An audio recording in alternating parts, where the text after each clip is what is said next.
Are we filming? Yes, we are. So this is a recap. This is a recap of my 7-day system. And the reason why I'm doing this now is because there has been, over the last day or so, some discussion on social media about my 7-day system, which was part of a much longer video some time ago.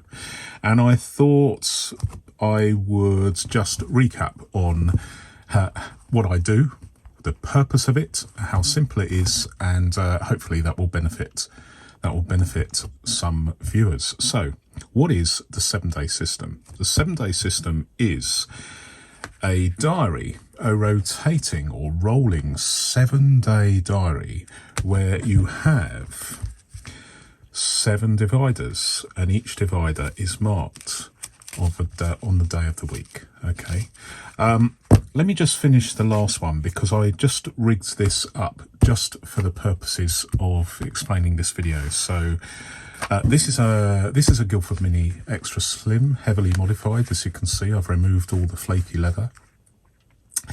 And basically I'm using A7 paper rather than the mini size. You can see that there is quite a difference. There's quite a difference between the pocket and the mini, as you can see, and there's quite a difference between A7 and mini size. So it's more or less the same height, but there's a little bit of extra width. So it all depends on what you want to use. But in this particular case, rather than use the Filofax paper, which can be quite expensive, I just cut 8 pieces of A7 from an A4 sheet, and it cost me fractions of a penny. The difference is, for me, £1,000 a year or £20 a year. That's a huge difference. So that is why I use A7. This is Clairefontaine 50 GSM paper, which is absolutely fantastic, reasonably good for bleed through if you're using a fountain pen, but this is what I use. But you can use any size, like for instance a slimline in personal size, or an A4 or an A5 or a pocket. It really doesn't matter. But the way I like to operate is using a mini sized binder. And what I have done here, and I've done it in the past, but you can see that this is a pocket size index card. What I'll do is I'll just finish the last one. So if I move that out the way, and I'll just measure 70 millimeters there, and 70 millimeters here. Let me see if I can get this just about right. It doesn't have to be absolutely perfect, or certainly in my book it doesn't really have to be perfect because I'm cutting my own paper anyway, so it's not exactly accurate. But nice pair of vintage scissors.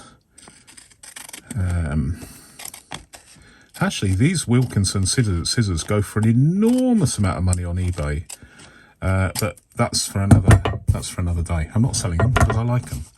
But what I do is I cut the 6th hole off like that, and just chamfer the other side, just for aesthetics, I suppose. And on here I will write Sunday. It's all rough and ready because I'm a kind of rough and ready guy, I suppose. And let me put, for the purposes of demonstration, I'll put it in here. You can see that what I do is I use this box system so that I can add tasks for a particular day in there. But if I have a task that requires one individual sheet of paper, then that works too. But this is just a demonstration. So I'm not going to write down task 1, task 2, task 3, but you can see that in this particular case, I want you to imagine that this is Sunday. So we've got the paper at the front. These are Sunday's tasks, okay? And the following day is Monday.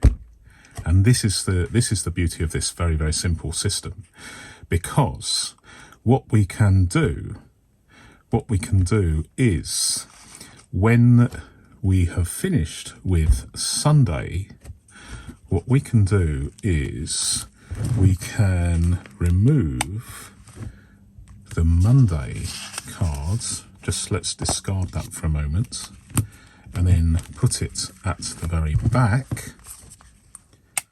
So it always goes to the back, front to back. And that is all you have to do.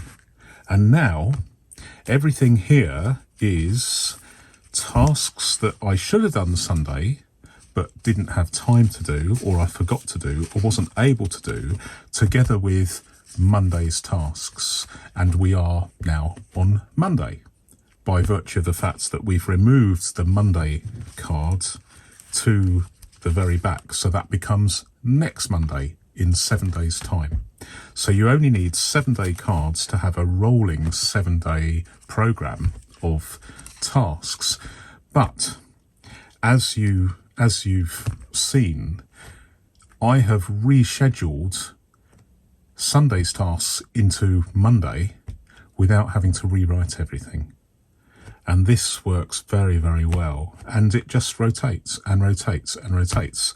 Obviously, if you've got an individual task and you think, well, I don't really want to do it tomorrow, I can then remove that and put it in another, maybe Wednesday or Thursday or Friday or Saturday, whatever. You could have a rolling 30-day binder if you have space for that. For my philosophy is, if you haven't done it within 7 days, then perhaps it's not really an individual task. It's more of a project, and so you would put that in another binder perhaps. But that's down to you. But this is essentially a 7-day rotating task list. Rather than a diary, perhaps. This is a rotating task list where you're scheduling tasks in a 7-day format. And all you have to do is see, well, what have I got to do on Friday? Well, what have I got to do Saturday? You could periodically look at this, but essentially the system works by itself through the simple expedient of just removing one card, putting it at the back. Let's do that. So we're removing Tuesday, and these are Tuesday's tasks, and we're putting Tuesday at the back for 7 days, the Tuesday in 7 days' time. And now everything here is Tuesday, i.e. today, and tomorrow will be Wednesday. And you can see that I've not had to do any rewriting at all. Most of you will probably maybe want to write one task on each sheet of paper, because then you can rearrange these. You can rearrange these into separate sheets and put them in the order in which you would like to do them on this given day. So that's an option. But if you just have a running sheet where you've got short tasks that don't have to be done in any particular order, to be honest, for paper saving purposes, it's just easy to write just a task and a task and a task, because at the end of the day, you're not really scheduling these tasks. All these tasks here, there, are just basically tasks you need to do as soon as possible, either today or, at the worst case scenario, tomorrow. So you don't really have to think, well, I can't really do this for another 3 days. If you did find yourself in that situation, well, you just put a line through the task and then get a separate piece of blank paper and put the task here. So you've just got one task on this one sheet, and then you can actually remove that task, that one specific task, and say, well, I can't do it today, and I can't do it tomorrow, and I can't do it. Let's do it Saturday. So you put it in Saturday. So you've got this option. You've got this option of specific individualized tasks on one separate sheet. and you've got more rudimentary tasks that you can do as soon as possible. And if you change that rudimentary task onto a separate sheet, then you can do that. Or you can get rid of this and then you can make it a rudimentary task and add it back to here. And so given the simplicity of this, and given the fact that you can probably use this in conjunction with a diary, a more comprehensive diary, you know, a 12-month diary if you like, either in your electronic calendar, on your phone or your computer, or in a separate Filofax perhaps, this can work very, very well to focus your mind not on what you've got to do in 3 months' time, but what you have to do this week, today. What you have to do today is on here in black and white, or in my case blue and white, and then you can quickly see, well, I've got some stuff to do tomorrow and the next day. But you can very, very quickly form a picture in your mind of the tasks ahead. Very flexible, very, very, very efficient in terms of what you have to carry in your pocket or your purse or your bag. You can go out with this and you know that there's nothing in here that is superfluous to your requirements. This is the minimum information you need for completing your rudimentary tasks over the next 7 days. And it has the effect, I think, of focusing the mind. And as we know, focusing of the mind is a really, really important thing when you're dealing with paper-based productivity. The access speed and the read speed and the write speed of this system is infinitely faster than having to add it to your Google Calendar or your Apple Calendar app on your phone. And it's obviously more secure because no one's going to nick your phone if it's in your pocket, and no one's going to nick this because it's just a list of tasks that, you know, you could replicate quite easily. If someone stole this, it's unlikely someone's going to snatch this out of your hand. But it is a very, very simple thing, I think. Now, I'm supposed to have done this maybe in 60 seconds or 2 minutes, and here we are at 12 and a half minutes. But I'm hoping that this will not only give you an idea of how to achieve this, if this is something you want to achieve.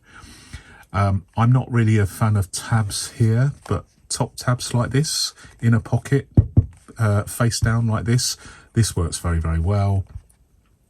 But I'm just hoping that this will provide some inspiration and some suggestions of methodology.